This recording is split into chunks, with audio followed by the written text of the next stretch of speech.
Good afternoon, my name is Stephen Capaldo and here for another riveting episode of Wheelbarrow Man. And today I'm going to talk about the fact that God has the victory in the end, and we know that we have the return of Christ, and we have this millennial age, this new period of time, this age of peace on earth, and we know we have that.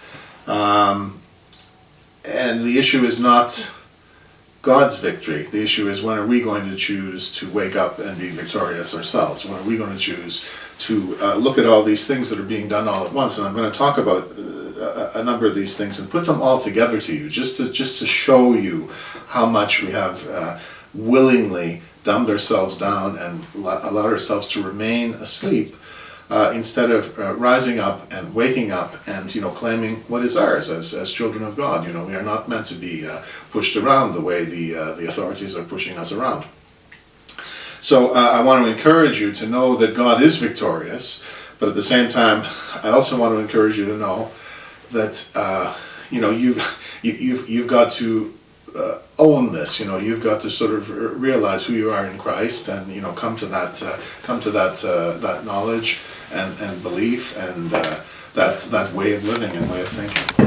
And I think you might be surprised if I just go down the list of all the things that are eventually doomed to fail. But if the elites ruling over us had their way, this is the kind of the list of things that they would do.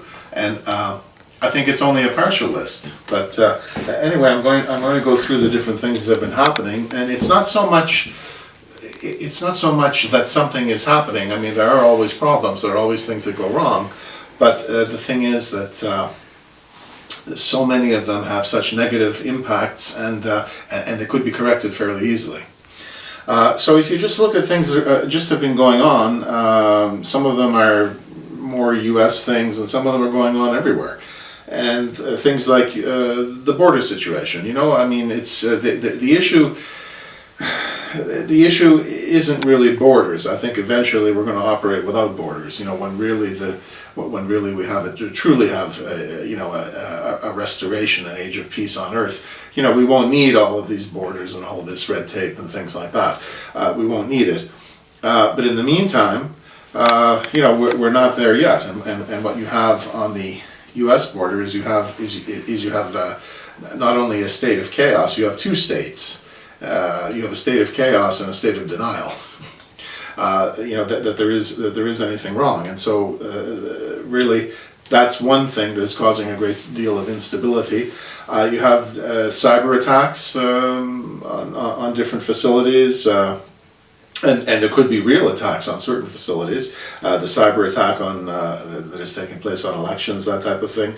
So the lack of security because of the decisions being made by the current ruling elites, and not only current U.S. administration, but all around the world, those people who are like-minded. The situation with guns. I'm not a big fan of. Myself, I'm not personally a big fan of packing, but I think sometimes maybe there are situations where you might have to have some means of defending yourself. It's possible, but just the idea that there is a provision under U.S. law that allows people to maintain weapons, and they have to do it correctly. They have to know how to do it, and that this.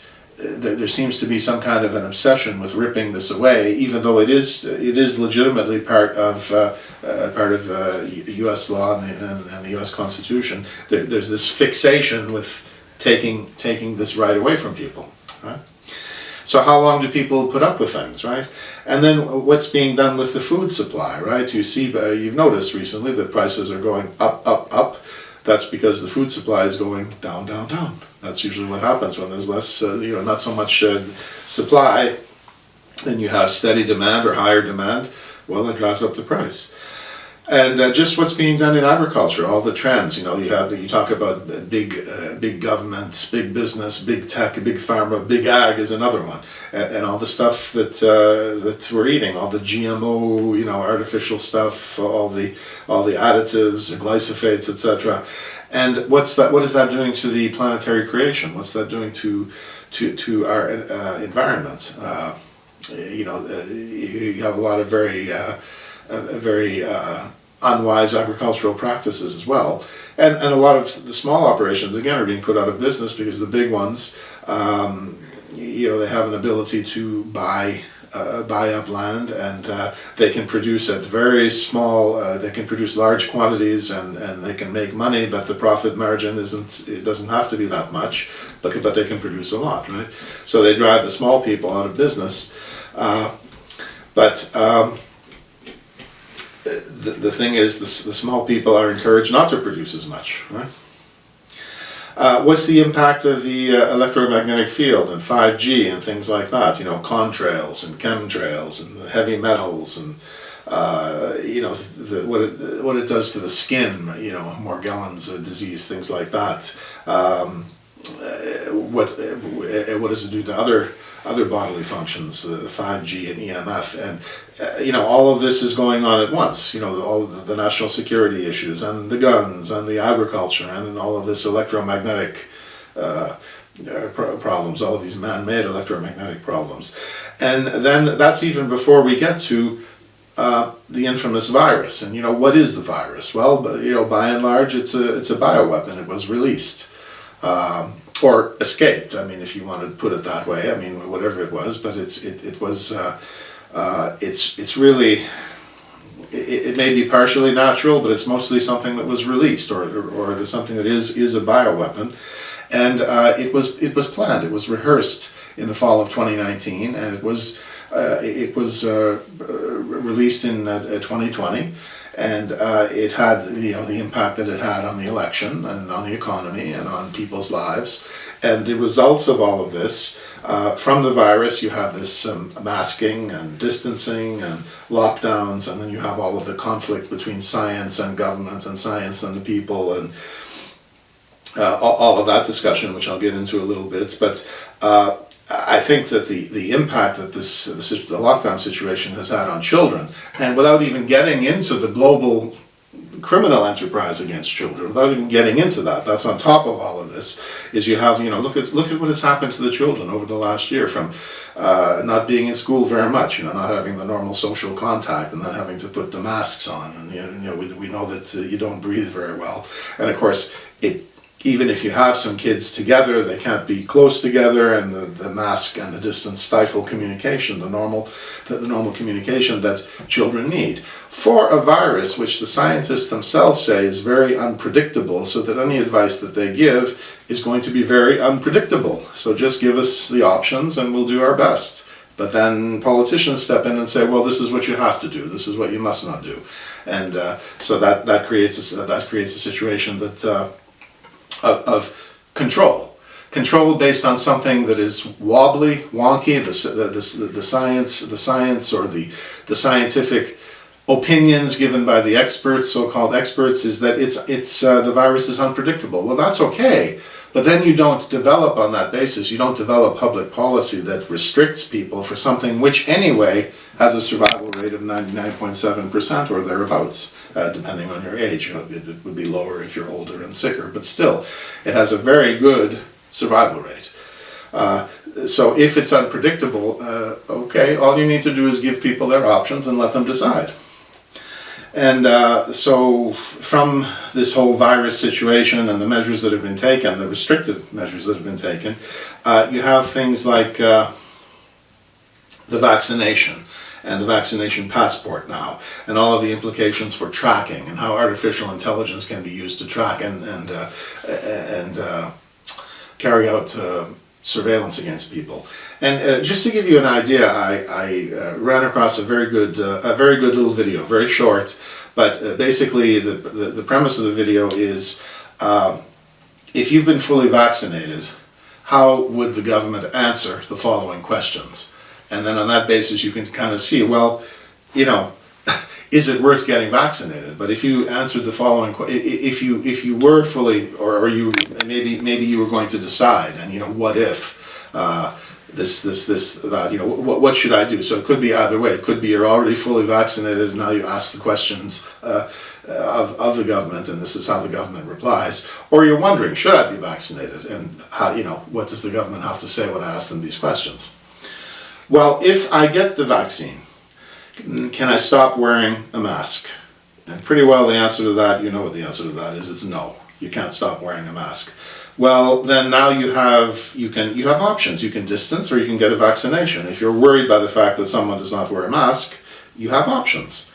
So let people decide whether or not they wear the mask. I mean, if you're thinking logically, but the government seems to be saying, no, you can't stop wearing a mask just because you have the vaccination, or you might get the vaccination. What about reopening different establishments and traveling and going back to work on somewhat of a normal basis? Well, no, we can't guarantee that either. That doesn't seem to be possible. Maybe a little bit here, a little bit there, and depending on the state you live in. But it doesn't really seem to be possible that we can just give a wide open, even if you've been vaccinated, or if you're going to be vaccinated. We can't give a wide open. Yes, you can be open. You can reopen. Some states are trying to do it, but then, based on the advice which says that the virus is unpredictable, some states are approaching it one way and some states are approaching it another way. And I'm not blaming anybody for that, based on the fact that the virus seems to be very unpredictable, and the experts really can't seem to get a handle on that. And okay, that's fine. That's fine. But then you don't come in with the strong arm measures, to force people to do things that really hurt them. I mean, the mask itself. You can't breathe very well. You're breathing back in what you just expelled. So how is this good? And you're submitting to someone else's control over you. And my body, my choice. It seems to be good for some things, but not for mask, and not for vaccination and vaccine passport and all this stuff. Seems to be good for some things, but not for this, right?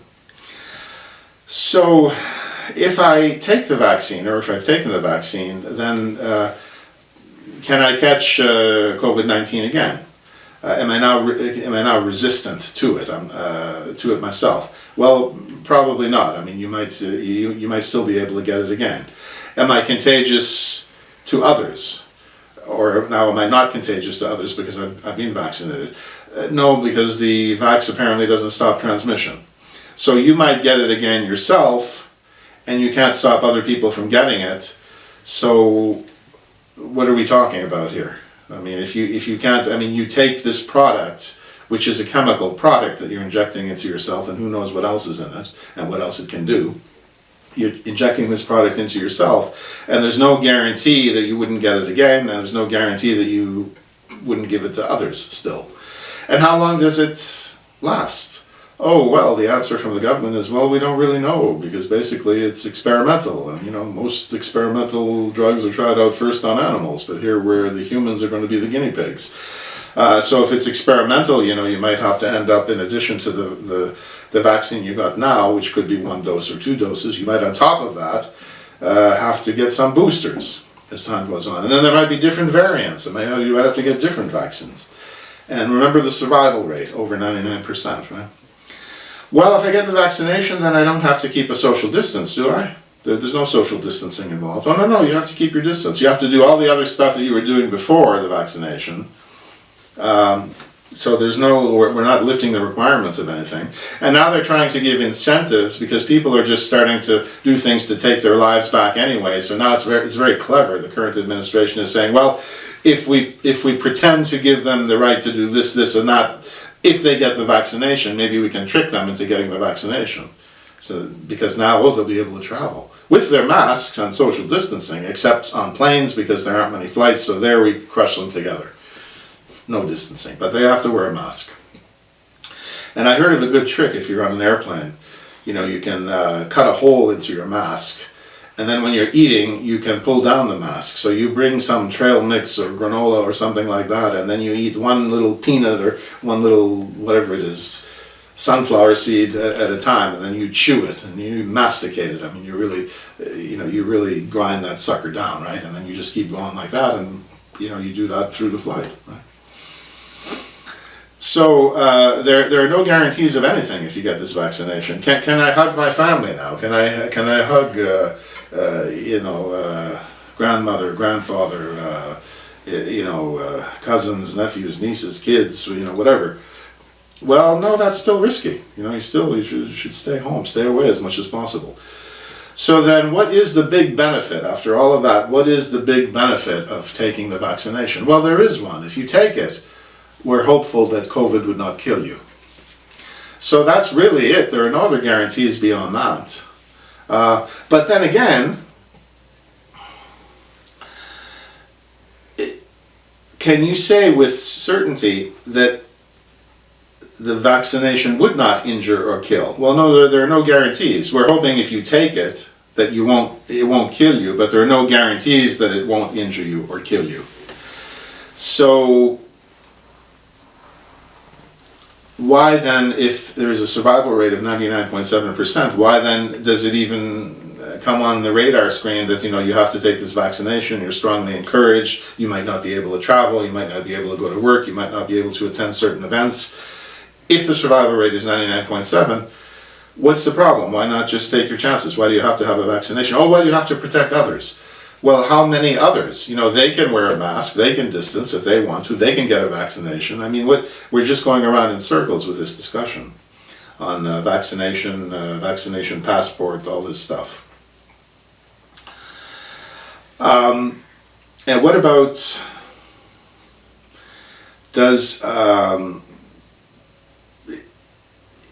is there compensation if there's a serious reaction or long-term effects or death? No, there's zero liability against the pharmaceutical companies, no matter what happens, no matter how many people are hurt or die from this. The pharmaceutical companies have no liability for that. And it doesn't protect 100% of the people who take it. But if something goes wrong, then the pharmaceutical companies are not liable to pay anything.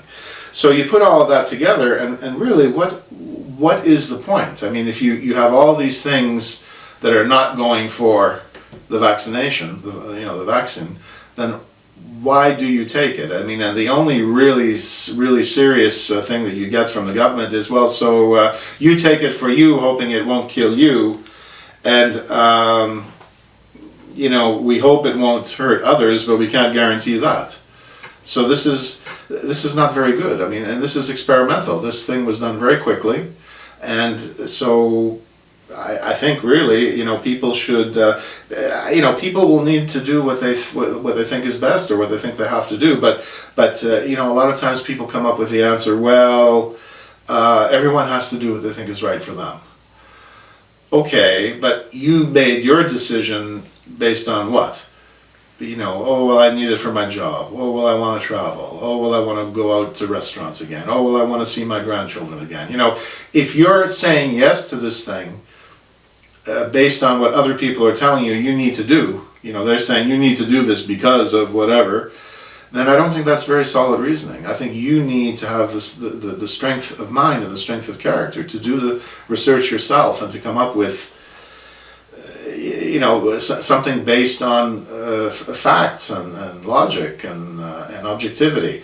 And the scientists are saying, look, it's unpredictable. We're doing our best, but we can't give you absolute parameters of this. We can tell you what we think it might do and what you could do to protect yourselves. So then in the area of policy, politicians step in and they want to restrict in some cases not so much, but then that causes a problem. When you have different states that are approaching this in different ways, that causes a problem too. You have some so-called open states and some so-called closed states.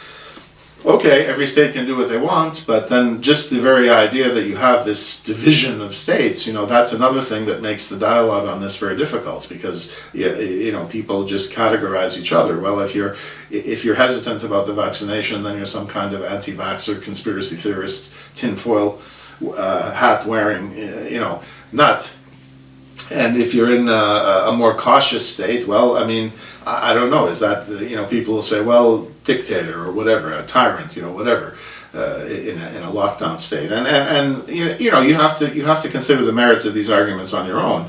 But basically, the fact that this whole issue has led to this type of division among states, that's another thing that hurts the body politic, and you know, given you know what politicians have done in, you know, all over the world, you know, to mess things up, you know, it just it drives their credibility down even lower. And if you throw in, oh, by the way, you know, we still have these machines that apparently are not very reliable, they can do a lot of crazy things, and if you still have those machines, even the possibility of voter manipulation is going to take credibility away from any future election, unless that situation with the machines is fixed, right?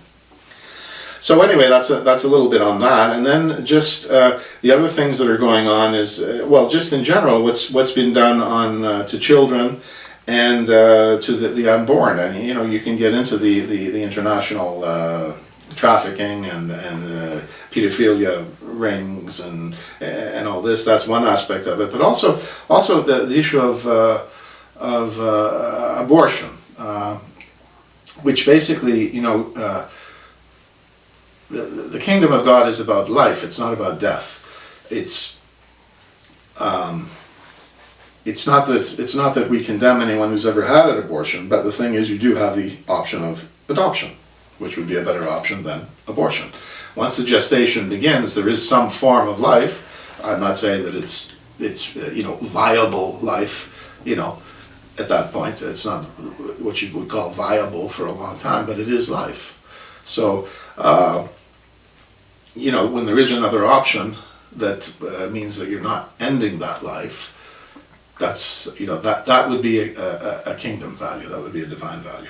So anyway, these are some of the things that are just going on all at once. And really, if all of these things together don't cause you to wake up, I don't know what would cause you to wake up. I don't know what really what more do you need to say, look, you know, I have to find the answer in the Almighty. You know, I have to find the answer in God, in Christ. You know, that's where I have to find the answer. And then that's the way you'll grow enough spiritually, and you know, you'll be able to you'll be able to benefit from what God has for you, and He has wonderful things for you if you're only willing to trust Him and to proceed in the divine plan. That He does have wonderful things for you. So I think that that's really about all that I have to say. It's just kind of this is kind of a wake-up call message. It's not, there really is nothing new. I think I've talked about everything. Everything I talked about today, I've talked about before, but I just wanted to put it all together and say, look, there's really some very odd stuff. I mean, really nasty stuff going on. And when are people going to get it? There's still an awful lot of people that are just, you know, they're just afraid, you know. And you know, I managed to get back into the gym and pool recently, and yesterday there were, you know, a couple of people just talking and saying how relieved they were that they finally got this shot. And oh yeah, all that counts is that I have it now, you know. So like they're safe from everything. Okay, well, I don't know. You know, you can pray for people, but I don't know. And I don't like to be harsh on people, but after all this kind of information, the fact that you would not even explore it yourself, you would not even consider it or study it yourself, I think is pretty disturbing about how we have allowed ourselves to be dumbed down and just asleep. So anyway, I'm still a little bit awake, so I'm going to read Psalm 31 and then we'll be on our way. To the chief musician, a psalm of David. In you, Lord, do I put my trust. Do not let me ever be ashamed. Deliver me in your acts of loving kindness. Bow down your ear to me. Deliver me speedily. Be my strong rock, for a fortress to save me. For you are my rock and my fortress. Therefore, for your name's sake, lead me and guide me. Pull me out of the net that they have laid secretly for me, for you are my strength. Into your hand I commit my spirit. You have redeemed me, Lord God of truth.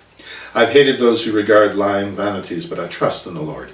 I shall be glad and rejoice enthusiastically in your loving kindness, for you have considered my trouble. You have known my soul in adversities and have not shut me up in the hand of the enemy. You have set my feet in a broad place. Be gracious to me, Lord, for I am in trouble. My eye is consumed with grief, yea, my soul and my belly. For my life is spent with grief, and my years with sighing. My strength fails because of my iniquity, and my bones are consumed. I was a reproach among all my enemies, but especially among my neighbors, and a fear to my acquaintance. Those who saw me outside fled from me. I am forgotten, out of mind, like a dead man. I am like a broken vessel, for I have heard the slander of many. Fear was on every side. While they took counsel together against me, they devised to take away my life. But I trusted in you, Lord. I said, you are my God. My times are in your hand. Deliver me from the hand of my enemies and from those who persecute me.